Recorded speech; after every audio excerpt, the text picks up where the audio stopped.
Hello दोस्तों, नमस्कार। मेरा नाम है आशीष उपाध्याय और आप देखना शुरू कर चुके हैं कपल सनग्लासेस ऑप्टिशियन। आज का जो टॉपिक है वो ऑप्टोमेट्री का एक ऐसा फील्ड है जिसको इंडिया में बहुत कम प्रैक्टिस किया जाता है, जिसका नाम है स्पोर्ट्स ऑप्टोमेट्री। आज हम बात करेंगे स्पोर्ट्स ऑप्टोमेट्री के बारे में। ये फील्ड किस तरीके से काम करता है, इसमें ऑप्टोमेट्रिस्ट का क्या रोल होता है और इसको किस तरीके से प्रैक्टिस किया जाता है। तो sports optometry is a specialised field focused on assessing and enhancing an athlete visual system to improve athlete performance and safety, going beyond 20/20 vision to refine skill like depth perception, eye tracking, and reaction time.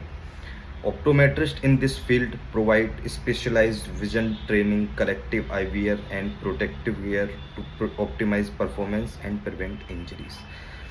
तो optometrist का इसमें क्या क्या role होता है, sports optometry को किस तरीके से ऑप्टोमेट्रिस्ट की स्पेशलाइज फोकस होता है इसमें कि ये बियॉन्ड 6x6 विजन काम करता है इसमें। जैसे कि आपको डेप्थ परसेप्शन पे फोकस करना होता है, डायनामिक विजुअल एक्यूटी पे फोकस करना होता है, बहुत सारी चीज़ों पर आपको इसमें फोकस करना होता है, जिसमें अपन आगे बात करेंगे। ये स्पेशली स्पोर्ट्स के अपने एथलीट की परफॉर्मेंस को इन्हेंस करने के लिए और उनकी आई सेफ्टी के लिए, जैसे कि कौन से ग्लासेस उनको स्पोर्ट्स में वियर करने चाहिए, कौन से नहीं करने चाहिए, इस तरीके के फील्ड होता है। इसमें स्पोर्ट्स विजन थेरेपी कैसे काम करती है। Sports vision therapy is specialised within the field of optometry. Practitioner train patient to fine-tune visual skills that can improve their sports performance. This type of therapy can also improve functionality in daily life. It can serve as preventing care by improving coordination and reaction time. इसमें eye hand coordination, depth perception और बहुत सारे field में काम किया जाता है। Sports vision therapy इस तरीके से समझिए, जैसे कि अभी कोई बैडमिंटन प्लेयर है तो उसको अपने बैडमिंटन खेलने के लिए ऊपर 45 डिग्री के आसपास का विज़न फील्ड बहुत एक्यूरेट चाहिए, बहुत बेहतर विज़न फील्ड चाहिए उसको। अगर कोई हॉकी प्लेयर है तो उसको नीचे 45 डिग्री के आसपास, 45 टू 60 डिग्री के आसपास नीचे देखते हुए उसको वहाँ पे विज़न बहुत ज़्यादा एक्यूरेट और बहुत ज़्यादा डेप्थ परसेप्शन वहाँ पे बहुत अच्छा होना चाहिए उनका। तो उस तरीके से स्पेशलाइज्ड ट्रेनिंग प्रोवाइड करवाई जाती है, जिस तरीके का स्पोर्ट्स का एथलीट का परफॉर्मेंस जिससे इम्प्रूव हो सके। फॉर एग्जांपल जैसे कोई हॉकी प्लेयर है, उसका 45 टू 60 डिग्री के आसपास नीचे देखते हुए जो उसका हॉकी स्टिक से उसको शॉट लगाने होते हैं, अगर वहाँ पे उसको स्पेशलाइज्ड प्रोग्राम के थ्रू ट्रेनिंग दी जाती है जिससे उसको नीचे देखते हुए 45 टू 60 डिग्री के आसपास उसका जो विज़न इन्हेंसमेंट और हैंड आई कोऑर्डिनेशन काफ़ी बेटर किया जा सके। इस तरीके से स्पोर्ट्स ऑप्टोमेट्री को प्रैक्टिस किया जाता है। परफॉर्मेंस इन्हेंसमेंट पे ये काम करते हैं, जैसे focus on visual, improving visual skill to help athlete track object better, improve accuracy in shooting and enhance overall reaction time. इसमें रिएक्शन टाइम देखते हुए जैसे हमारा हैंड आई कोऑर्डिनेशन बेटर होगा, उतना ही हमारा रिएक्शन टाइम बेटर होगा। हमारी आंखों से जो इमेज जाती है दिमाग में प्रोसेस होने के बाद हमारी बॉडी किस तरीके से उसको रिएक्ट करती है, ये जितना रिएक्शन टाइम फास्ट होगा उतनी ही बेटर परफॉर्मेंस निकल के आएगी। क्योंकि आप सब जानते हैं आजकल स्पोर्ट्स में 1 सेकंड से ही बहुत काफ़ी फ़र्क पड़ता है, 0.001 सेकंड से भी बहुत सारा फ़र्क पड़ता है। प्रोटेक्टिव आईवियर एडवाइस करेंगे हम, जैसे ऑन एप्रोप्रिएट ग्लासेस, गॉगल्स और contact lens to reduce injury. इसमें आप पॉलीकार्बोनेट लेंसेज और बहुत सारे लेंसेज यूज़ करे जाते हैं जो इंजरी से बचाने के लिए आँखों को काफ़ी हेल्पफुल रहते हैं। स्पेशलाइज असेसमेंट होते हैं, evaluation of dynamic visual acuity, eye tracking and specialise spatial awareness to identify deficiency limiting performance. उनके पूरे विजुअल फील्ड को ट्रैक किया जाता है कि कहाँ पर उनका कितना रिएक्शन टाइम है, किस पूरे विजुअल फील्ड में उनके किस जगह पर कितना रिएक्शन टाइम रहता है, किस विजुअल फील्ड में उनको इम्प्रूवमेंट करने की ज़रूरत है। ये सारी चीज़ों को मशीनों के द्वारा, आधुनिक मशीनों के द्वारा नोट किया जाता है और उस हिसाब से उनकी प्रैक्टिस सेशन, ट्रेनिंग सेशंस या प्रैक्टिस सेशन आप कह सकते हैं, ऑर्गेनाइज करे जाते हैं एक ऑप्टोमेट्रिस्ट के द्वारा।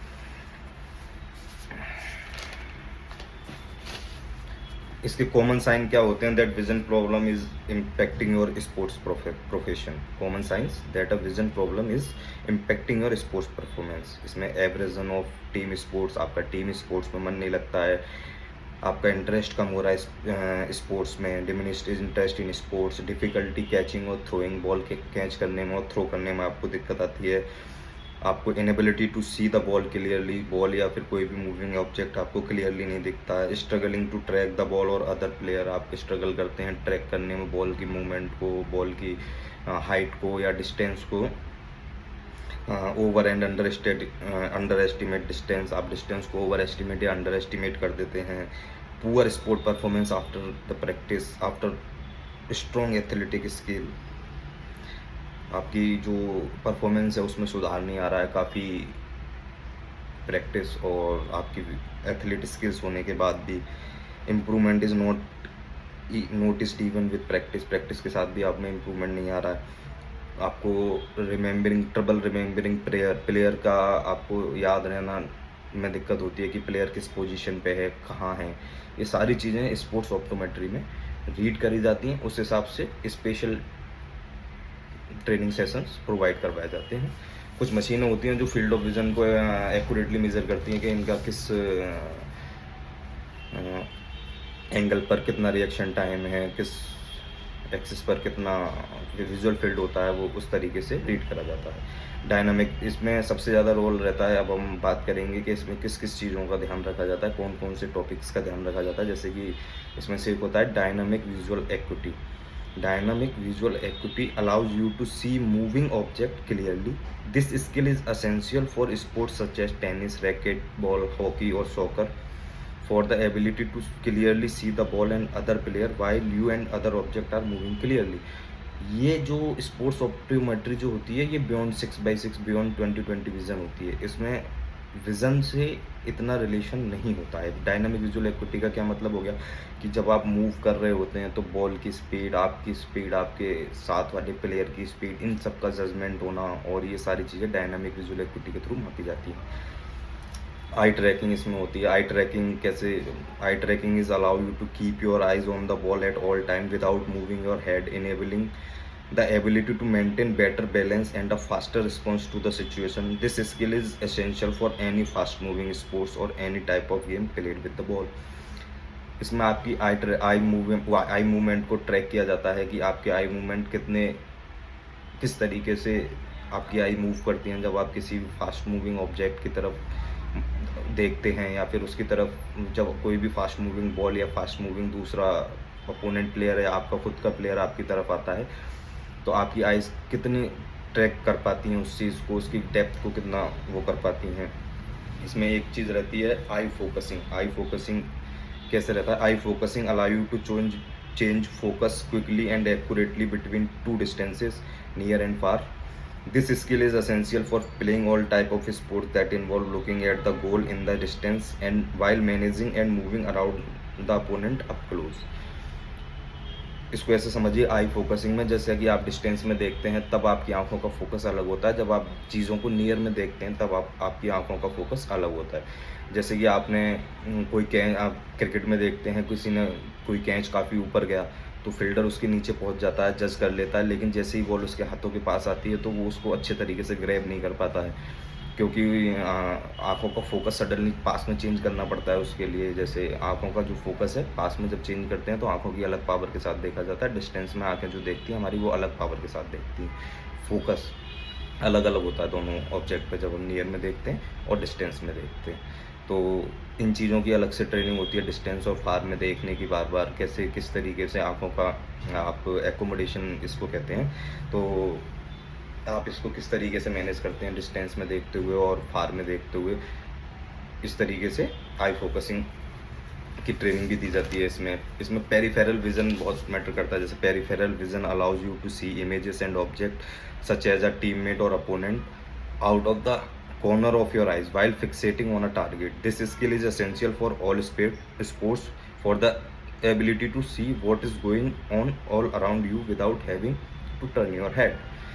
पेरिफेरल विज़न को आप इस तरीके से समझिए, जैसे आई में आप एक बीमारी को सुनते हैं ग्लूकोमा, जिसमें आपका पेरिफेरल विज़न डैमेज होता है और आपको पता भी नहीं चलता है ना, क्योंकि आपके सेंट्रल विज़न से आप देख लेते हैं, पेरिफेरल विज़न डैमेज भी हो जाता है तो आपको धीरे धीरे पता नहीं चलता है, इसीलिए ग्लूकोमा को silent thief of I site कहा जाता है।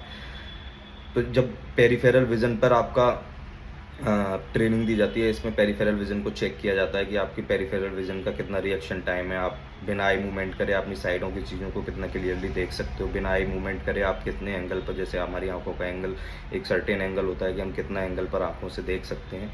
तो पेरिफेरल विज़न को इम्प्रूव करने के लिए अलग से एक्सरसाइज़ और अलग से ट्रेनिंग सेशन दिए जाते हैं, जिससे एक एथलीट के पेरिफेरल विज़न बढ़ता है। पेरिफेरल विज़न बढ़ने का क्या फ़ायदा है, जैसे कि आप किसी बॉल की डायरेक्शन में मूव कर रहे हैं और साइड से कोई अदर प्लेयर आ रहा है, तो आप दोनों की आपस में टकराव ना हो, तो उसमें पेरिफेरल विज़न का काफ़ी रोल रहता है ना? जो आप सामने देख रहे हैं और साइड का भी आपको पता चल रहा है कि साइड भी कोई मूवमेंट हो रही है, तो उसको पेरिफेरल विज़न में इंक्लूड किया जाता है। अब आते हैं आगे चलते हैं depth perception. Depth perception allows you to quickly and accurately judge the speed and distance of object. This skill is essential for estimating the location of the ball, teammates, opponent, boundary line, goals and other object. Depth perception का सीधा सा मतलब होता है कि कितनी दूरी पर हमसे कोई भी चीज़ है, इसका सटीक अंदाज़ा लगाना। जैसे बाउंड्री लाइन पे कोई कोई कैच पकड़ते हैं, तो हमारे पैरों का सटीक अंदाज़ा होना चाहिए कि हमारे पैर बाउंड्री लाइन से टच नहीं होने चाहिए। अगर बाउंड्री लाइन के बाहर जाने हैं तो हैंड आई कोऑर्डिनेशन इस तरीके से होना चाहिए। जैसे कि हमने बॉल को, जैसे सूर्य कुमार यादव ने लॉन्ग ऑफ पे कैच पकड़ा था, उसमें कितना शानदार हैंड आई कोऑर्डिनेशन था, कितना शानदार डेप्थ परसेप्शन था। ये सारी चीज़ें आप स्पोर्ट्स में इम्प्रूव करी जाती हैं। स्पोर्ट्स ऑप्टोमेट्रिस्ट का ये काम होता है इस तरीके के ट्रेनिंग सेशंस ऑर्गेनाइज करना, जिसमें डेप्थ परसेप्शन में आपको पता भी रहे कि बाउंड्री लाइन कहाँ है, आपकी बॉल की स्पीड को आप जज करते हैं, आपके हैंड आई कोऑर्डिनेशन को मेंटेन करते हैं। ये सारी चीज़ें रहती हैं डेप्थ परसेप्शन में।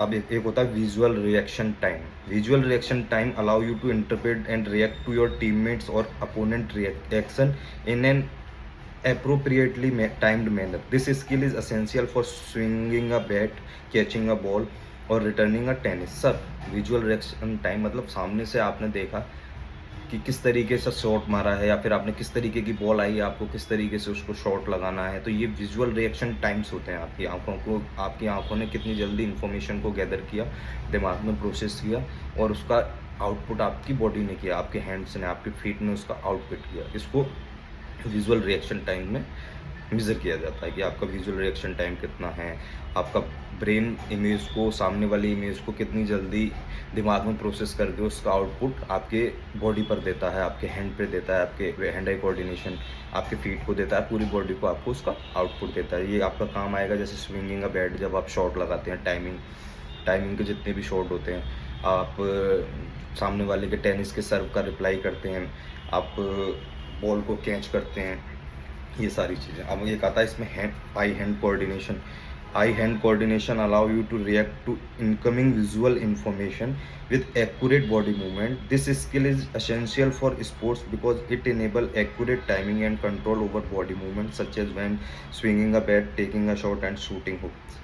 वही हैंड आई कोऑर्डिनेशन कि आपकी आंखों ने सामने से विजुअल डाटा को देखा, अपने ब्रेन में प्रोसेस किया, सामने से किसी बॉलर ने आपको बॉल फेंकी, आपने उसकी स्पीड को और उसके हैंड मूवमेंट को, बॉलर के, कि ये आउट स्विंग करवा रहा है या इन स्विंग करवा रहा है, उस चीज़ को आपकी आंखों ने देखा, आपके ब्रेन ने प्रोसेस किया और आपकी बॉडी ने और आपके हैंड आई कोऑर्डिनेशन ने उसी हिसाब से रिएक्ट किया और आपने शॉट लगाया।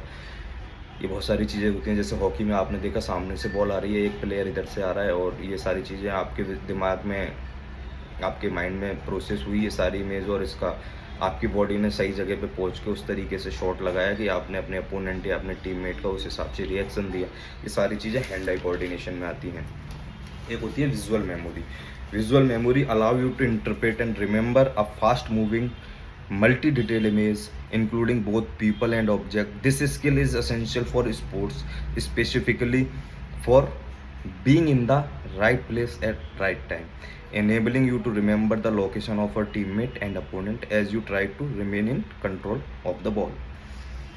विजुअल मेमोरी को आप इस तरीके से समझिए, जैसे महेंद्र सिंह धोनी है हमारे one of the greatest wicket keeper. आपने उनके कई बार देखा होगा कि सामने से बॉल आई और उन्होंने बिना विकेट की तरफ देखे बॉल को पकड़ के फेंका और बॉल सीधी स्टंप में जाके लगी, है ना। तो ये किसके थ्रू पॉसिबल होता है? विजुअल मेमोरी के थ्रू। उनकी विजुअल मेमोरी इतनी शानदार है कि उनको पता है एग्जैक्ट के स्टंप्स होते कहाँ पे हैं, है ना। वो उस चीज़ को, तो उनका वो होते हैं उस टाइम पे, ये मैंने बोला था कि being in the right place at right time. तो उनकी विजुअल मेमोरी इतनी शार्प है कि उनको पता है स्टंप्स कहाँ पे हैं, मैं कितना मूव करके यहाँ आ गया हूँ, सामने से बॉल किस एंगल पे आ रही है और मेरे को इसको पकड़ के किस एंगल पे पीछे थ्रो करना है जो जाके ये स्टंप्स पे लगे। तो ये होता है किसके थ्रू? विजुअल मेमोरी के थ्रू। आपकी विजुअल मेमोरी कितनी शानदार है। ये आपने महेंद्र सिंह धोनी जी को कई बार करते हुए देखा होगा और ये काफ़ी आप अचंभित भी हो जाते हैं कि ये ऐसे कैसे कर सकते हैं। तो ये विजुअल मेमोरी का, उन्होंने अपनी विजुअल मेमोरी को इस तरीके से डेवलप किया है कि उनको एग्जैक्ट पता होता है कि पीछे जो स्टंप्स हैं वो है कहाँ पे हैं। तो वो विजुअल मेमोरी में उनके होता है, तो उनकी बॉडी उस हिसाब से रिएक्ट करती है और वो आगे से बिना देखे भी पीछे स्टंप्स पर हिट कर देते हैं। एक इसमें टेक्निक होती है विजुअलाइजेशन, इसके बारे में काफ़ी बात करेंगे। Allow you to imaging yourself succeed. Visualisation allow you to imaging yourself succeeding while at the same time concentrating on something else. This skill is essential for sports as it enables you to visualize yourself shooting the ball into the hoop or hitting the perfect serve while concentrating on the ball. Imaging the success of your action facilitates the actual success. According to research, the areas of the brain that light up during performance also light up when a person visualize the performance. इसको इस तरीके से समझिए, जब आप चीज़ों को visualise करते हैं, प्रैक्टिस सेशन में आप विजुअलाइज कर सकते हैं। आप अलग अलग चीज़ों को अलग अलग मैच में, आप जैसे क्रीज पे होते हैं तो आप पहले ही विजुअलाइज कर लेते हैं कि ये इस तरीके की बॉल डालेंगे तो मैं इस तरीके का शॉट लगाऊंगा, वो विजुअलाइजेशन होता है। इसमें आप विराट कोहली जी का एग्जांपल ले सकते हैं। एक बार उन्होंने ऑस्ट्रेलिया सीरीज़ के बाद उनसे पूछा गया था कि आप ऑस्ट्रेलिया में गए थे और ऑस्ट्रेलिया के इतने फास्ट बॉलरों को आपने इतने शानदार शॉट लगाए, इतना बढ़िया खेले आप ऑस्ट्रेलिया में जाके, इसके पीछे का रीज़न क्या है, क्या प्रैक्टिस आपने अलग की थी? तो विराट कोहली का जो जवाब था, उन्होंने बताया था विजुअलाइजेशन कैसे उन्होंने बताया था कि मैं ऑस्ट्रेलिया के दौरे पे जाने से कुछ समय पहले से ही विजुअलाइजेशन करता था। अपने प्रैक्टिस सेशन में मैं सोचता था कि सामने से हेजलवुड गेंद फेंक रहा है, सामने से जो ऑस्ट्रेलिया के महान बॉलर हैं, फास्ट तेज़ गेंदबाज हैं, वो बॉल फेंक रहे हैं और मैं उनको कैजुअली चौके छक्के मार रहा हूँ। इस चीज़ों को विजुअल करके वो प्रैक्टिस किया करते थे। और जब ये चीज़ें, जब वो वहाँ पर गए, उन्होंने अपने खेल को जब ये सच में आगे जाके वो मैच हुए, तब उन्होंने वो पहले ही विजुअलाइज़ कर लिया था। तो उनका वो जो ब्रेन का जो एक एरिया था जो लाइट अप होता है विजुअलाइजेशन के थ्रू, वो पहले ही लाइट अप हो गया था कि ये हेज़लवुड आएँगे तो मैं ऐसे मारूँगा और ये दूसरे बॉलर आएँगे तो मैं इनको इस तरीके से शॉट लगाऊँगा। ये सारी चीज़ें वो पहले ही विजुअलाइज़ कर चुके थे। जब वो मैच के दौरान ये सारी चीज़ें होती हैं तो ये बाद में आगे चल के काफ़ी आसान हो जाता है, क्योंकि आपका ब्रेन का वही एरिया फिर काम कर रहा होता है जो आपने विजुअलाइजेशन में भी उस एरिया से काम करवाया था। अब आप सच में वो मैच खेल रहे हैं, अब आपको विजुअलाइज़ नहीं करना है, तब भी वही एरिया काम करेगा और आपका माइंड उस चीज़ के लिए पहले से रेडी होगा। तो इस तरीके से काफ़ी ईज़ी हो जाता है स्पोर्ट्समैन को विजुअलाइजेशन के बाद आगे खेलने में। एक होता है visual concentration allow you to maintain focus on an object और target with the presence of distracting factors in the field of vision. This skill is essential for sports, specifically in situation when spectators are reacting और cheering around you. Visual concentration किसी भी चीज़ पर होना, जैसे कि आपके आसपास क्या हो रहा है उसके अलावा आपका फोकस वहाँ होना कि आपको क्या करना है। आपकी आंखों का फोकस बिल्कुल उस ऑब्जेक्ट पे होना जहाँ होना चाहिए। Like cinematic mode of camera, जैसे सिनेमैटिक मोड में आप देखते होंगे एप्पल ने सिनेमैटिक मोड लॉन्च किया है, तो जब आप उसमें सिनेमैटिक मोड में शूट करते हैं तो आप जिसकी तरफ उसका फोकस करेंगे सिर्फ वही चीज़ें शानदार और क्लियर दिखेंगी, बाकी उसके अलावा सब आपको ब्लर दिखेगा। इसी तरीके से विजुअल कंसंट्रेशन काम करता है। जैसे आप प्ले करते हैं तो आपको जो चारों तरफ लोग आपको चीयर कर रहे होते हैं, वो सारी चीज़ें आपको आपके विजुअल पाथ से हटानी पड़ती हैं, आपको सोच से हटानी पड़ती हैं और आपको अपने गेम पर और बॉल पर फोकस करना होता है। तो स्पोर्ट्स ऑप्टोमेट्री को कुछ इस तरीके से प्रैक्टिस किया जाता है। अभी इंडिया में इसका इतना कल्चर नहीं है, स्पोर्ट्स ऑप्टोमेट्री का मैंने अभी देखा नहीं है। इसकी अलग अलग मशीनें आती हैं जिसमें आप आई ट्रैकिंग की मशीनें आती हैं, आपके रिएक्शन टाइम की मशीनें आती हैं। इन सब सारी चीज़ों को आपका विजुअल फील्ड को मेज़र किया जाता है कि आपके कौन से पूरे फील्ड में कहाँ पर कितना आपका रिएक्शन टाइम है, आपके स्पोर्ट्स की नीड्स को देखा जाता है। जैसे कि आप मैंने शुरू में बताया था कि बैडमिंटन खेलेंगे तो ऊपर 45 डिग्री के आसपास आपका काम होगा। अगर आप हॉकी खेलते हैं तो आपका न नीचे देखते हुए 45 टू 6 जो भी फ़ील्ड होता है 45-60 डिग्री के आसपास, 70 डिग्री के आसपास, तो वो नीचे खेलते हुए आपका नीचे देखते हुए आपका वो काम होता है। तो उसमें आपका ज़्यादा काम क्या रहता है, ज़्यादा फ़ोकस आपकी आँखों का नीचे रहता है 45 टू 60 डिग्री के आसपास। टेनिस में आपका ऊपर की तरफ रहता है, आप शूटिंग करते हैं तो सामने की तरफ आपका फ़ोकस रहता है। तो इन सब चीज़ों को ध्यान में रखते हुए स्पेसिफ़िक आपके लिए ट्रेनिंग सेशन अरेंज किए जाते हैं। तो जो आपके स्पोर्ट्स की नीड होती है, उस हिसाब से आपको उन एंगल पर ट्रेनिंग प्रोवाइड करवाई जाती है, जहाँ पर आपका ज़्यादा काम रहता है, जहाँ पर आपका फ़ोकस ज़्यादा स्टेबल होना चाहिए आपके स्पोर्ट्स के हिसाब से। आपका हैंड आई कोऑर्डिनेशन बेहतर करवाया जाता है ट्रेनिंग सेशंस के थ्रू, और डेप्थ परसेप्शन को काफ़ी बेहतर करवाया जाता है। ये सारी चीज़ें स्पोर्ट्स ऑप्टोमेट्री में आती हैं। तो जो भी मेरे दोस्त हैं, जो भी मेरे फ्रेंड्स ऑप्टोमेट्रिस्ट हैं, जो स्पोर्ट्स ऑप्टोमेट्री को एज़ ए करियर चूज़ करना चाहते हैं, इन सारी चीज़ों के बारे में डीप पढ़ना शुरू करें और आगे स्पोर्ट्स ऑप्टोमेट्री को इंडिया में आगे बढ़ाएँ। धन्यवाद। Thank you.